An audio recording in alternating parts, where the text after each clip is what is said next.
The more na pinoproblema mo yung problema mo, the more na iniisip mo yung problema mo, lalong lumalaki ang problema. Hanggang sa nilalamon na pati sarili mo. Tingin ko hindi talaga magbabago buhay mo hanggat hindi ka tumitigil sa pag-inom. Ito lang kasi yung mga barkada ko kasi dito, madaling araw pala, inom na hanggang hapon. Ay, ang mga nandyan. Oo, wala naman libangan yung mga yan, puro ganun lang. Kaya dapat lumayo ka. Alam mo yung kasabihan nila, na kung ano yung nasa surrounding mo, kung sino yung mga kasama mo, malamang sa malamang, maiging ganun ka. So, okay yun, mga kababayan, no? Kung natatandaan nyo tong room na to, dito tumira sila Perjoy at saka mama ni Perjoy. Ilang buwan silang tumira dito, bro? 6 months. Oo. Yun, nasa 6 months silang tumira dito, mga kababayan. After 6 months, yun, nagpaalam na sila sa akin at pasensya na kayo, hindi ko na po na-video yung pag-alis nila dahil nakiusap sila sa akin na ayaw na nila magpa-video. Which is okay naman, so okay na rin sa akin. Importante nakatulong na tayo, mga kababayan. Pero sa pagkakataong ito, tuwing mayroon kaming nare-rescue, dito namin paliliguin, dito namin patutulugin. No? So, ito na naman si Valerie, mga kababayan. Bal, andito na yung damit mo.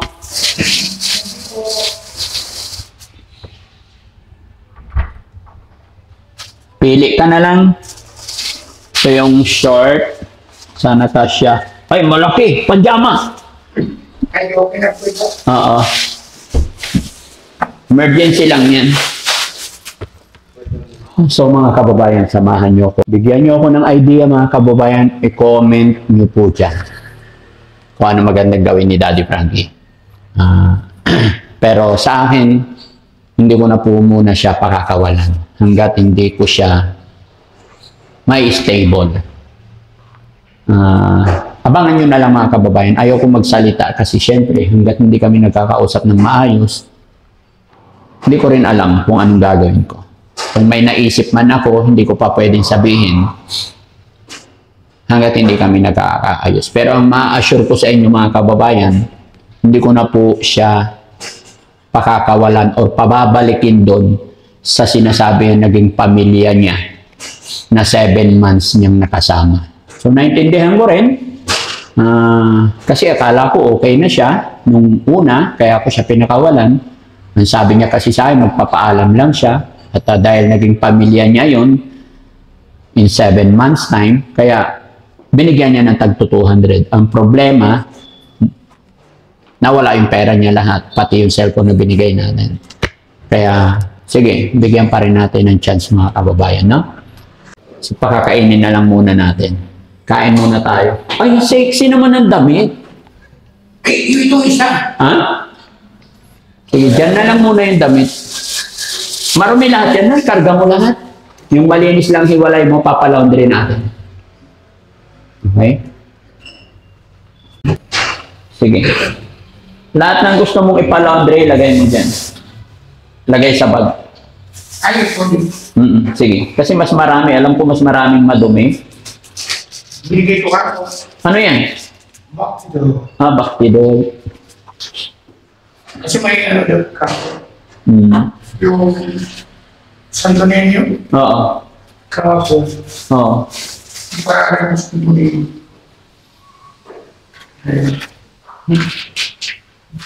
Ano yun? Dadalhin mo lang sa Batangas.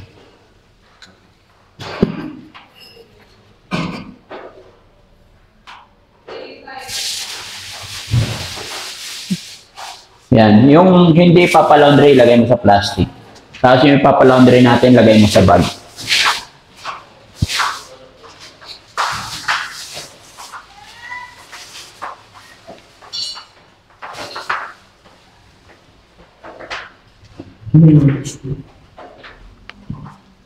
Ay, may ano. Sardinas ka pa. Binigay ka ako po yan.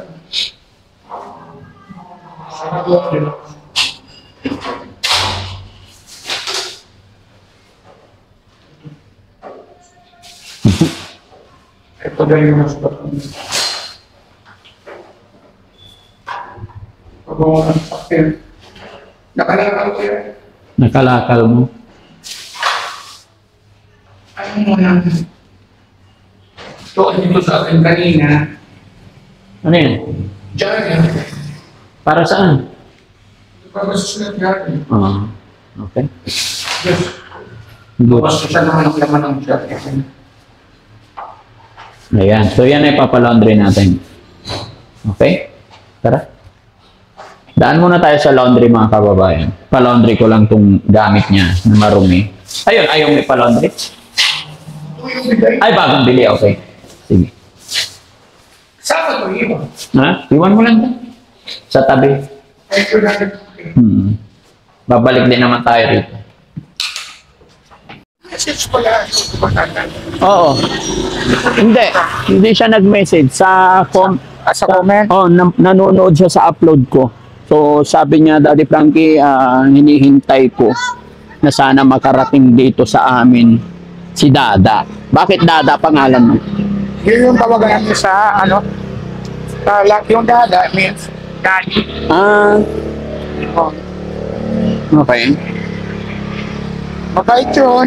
Oo. Noong nag-ibang bansa ako, Oo. naroon ako ng boyfriend.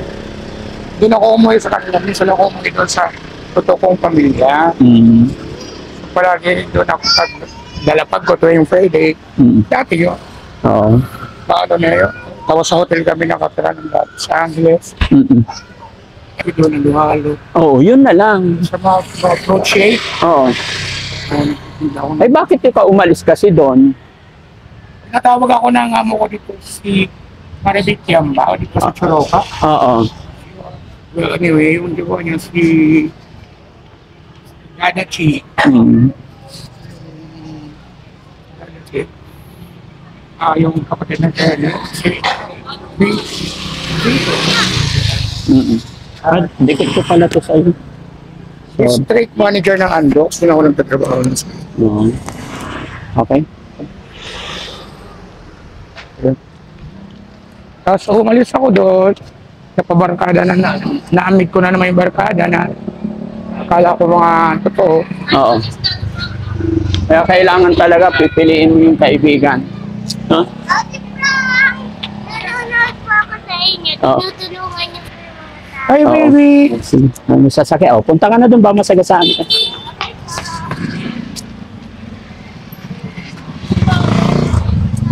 Ayan, so kailangan talaga piliin talaga yung kung sino mo yung gagawin mong kaibigan talaga.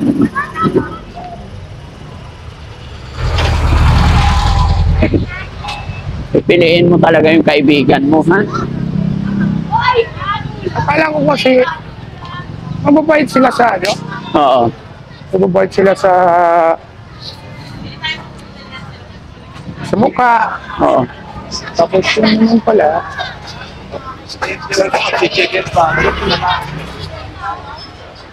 bulon ta. Wala. Sige, balik na lang. Ay, ayan na si Kuya Den. Boss, pa-laundry lang? Pa-laundry? Lola, laundry naman. Thank you so much. Ayan. Balikan ko na lang. Ako po mag-ano. Balik 3 kilo. Oo, sige po. Po, si Daddy po. Okay po. Anong pangalan? Ako po. Daddy. Thank you. Thank you so much. Sige. Mga kailan pwede? Bukas. Bukas umaga, okay na. Hapon. Sige po, salamat. Thank you. Tayo. Kaya lang, maingay dito. Okay lang, guys.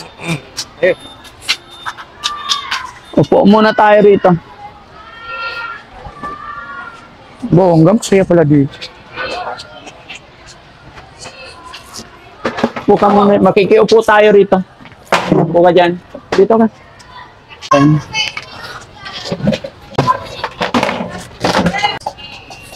Hindi ka naman naligo maigi o may... Sabog pa? Naligo. Tagal-tagal akong naligo na dito. May libag pa. Ay, Ay. inano ko nga yan ng ano? Yung puting towel. Pag nasa kalsada ka talaga, ano, kakapit talaga yung grasa. Ha? Oh, may kwintas daw. Ang araw nakalipas nung iniwan natin siya. Kailan yun? Kaso 3 days ago agad. 3 araw lang, no?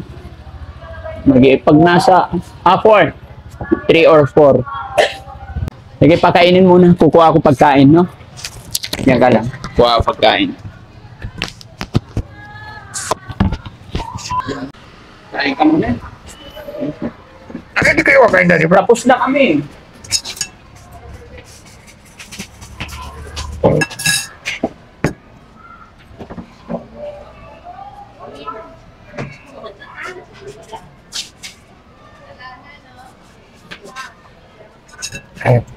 Ay mo. Ubusin mo lahat yan, ha? Para lumakas ka. Dami naman. Marami ba yan? Hindi lang yan. Gulay. Thank you. Guys, kain tayo. Okay na ito kami. Tapos Kevin, tubig, please.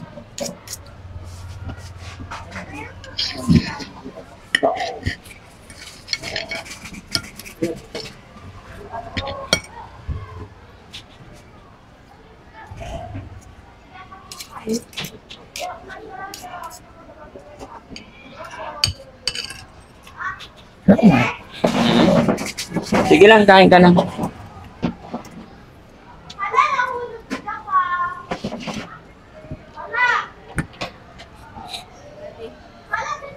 Nagpabili ako. Akin na lang po.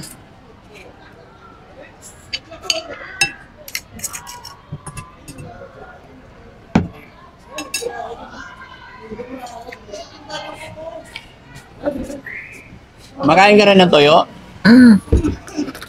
Favorite. Favorite.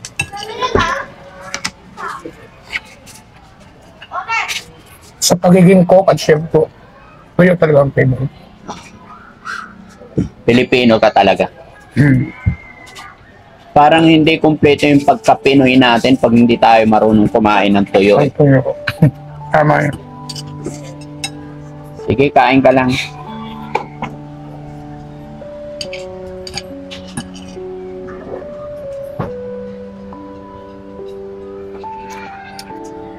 Kakain muna ako guys, ha?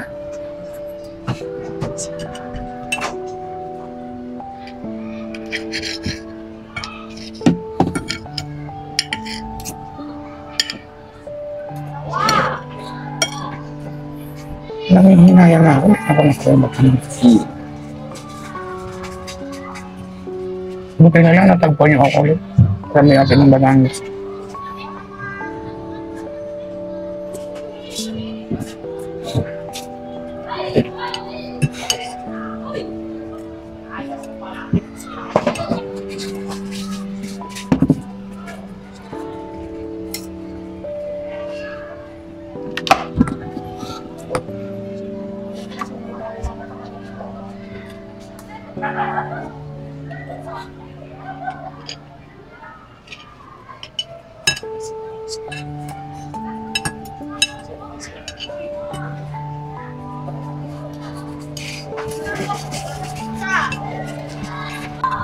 Tingin ko hindi talaga magbabago buhay mo hanggat hindi ka tumitigil sa pag-inom. Pero nasa Batangas ako. Tahimik naman, nagiinom kami minsan, isang gabi. Sabado. Kasi hindi naman ako nag-gym pa ako dun eh. Kaya lang malaki. Dito lang kasi yung mga barkada ko kasi dito. Madaling araw pala. Oh. Inom na hanggang hapon. Ay, ang mga nandyan. Oo, wala naman libangan yung mga yan. Puro ganun lang. Kaya dapat lumayo ka. Alam mo yung kasabihan nila?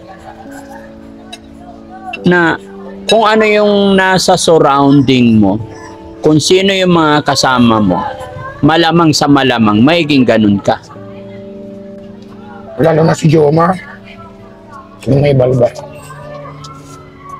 Umaga pala, hindi yun matutulog pag wala siyang alak. Wala pagising niya may alak na siya. So, pero ako nagpapaya ako ng 2 araw. Pinipilit nila ako na yung iinom. Kasi parang nangihinan ako, parang natakihin ako. Tapos, yun nga, tinatanong nila ako kung may nararamdaman ako sa jowa. tulad nung sa araw. Sa kahapon, ayun ako. Tinatanong nila kung may sakit ako. Tapos, yun lang umaga. Sabi ko, parang ako na. Pero yung boss kong problema. Niwanan ko sila doon. Sabi ko na, wala akong maano sa inyo. Tapos mag-iisip nga ako doon. Mag-iisip ako. Sana umuwi na lang ako ng Batangas na hindi ko na ipinaalam talaga namin. Na binigyan ako. Hindi ako nagtanggal ng pera. So, di sana, hindi pa sana nawala. Sana pag-uwi ko doon, matutuwa pa ako doon. Saka matutuwa pa sila doon. Buti na lang nag-point pala sila, Daddy Burns. Saka si Mami Joyce at si Hera Marlos. Yung parang sila na yung naging family ko doon. Pero hindi ko naman sila talaga parang second family. Tapos yung ito yung trabaho ko sa Churoca. Yan, sinuturong din akong family nun. Babae ko po, siyempre. Yun nga lang ang problema yun. Pag sinusunod ako ng barkada doon sa trabaho, bis na gusto ko nang iwasan yung pag-iinom. May iwasan talaga ako. Pag-iinom yun. Minsan nagbibigay na lang ako ng pera sa kanila na Panginoon. Siyempre, pag kasama ko yung dito sa Bendia, wala akong magagawa. Hindi, siyempre, kilala mo. Siyempre, nagproblema ka na. Tapos alang magbukbuk ka lang. The more na pinoproblema mo yung problema mo, the more na iniisip mo yung problema mo, lalong lumalaki ang problema. Hanggang sa nilalamon na pati sarili mo. Pero kung ang gagawin mo yung problema ay kalimutan mo na, harapin mo na yung ngayon, eto, maka-move on, matatakasan mo yung problema. Kung ibang barkada ko doon, marami akong barkada sa Manila. Wala namang nagkatrabaho. Sige, ganito. Tapusin mo muna yung kain mo. Mamaya mag-usap tayo ulit. Tapos gusto ko tapusin muna yung pagkain. So guys, abangan nyo po yung susunod na upload namin. Kasi pag-iisipan ko kung ano yung gagawin ko dito, anong gagawin ko sa kanya. Pero ito lang ma-assure ko sa inyo mga kababayan. Siyempre, pangit naman na kukwentuhan kami din natapos. Ito lang po ang ma-assure ko sa inyo mga kababayan. Hindi ko po muna siya ibibitaw hanggat hindi ako napag-isip kung ano ang pinaka-best thing na gagawin ni Daddy Frankie. So, abangan nyo mga kababayan. Maraming salamat and God bless po.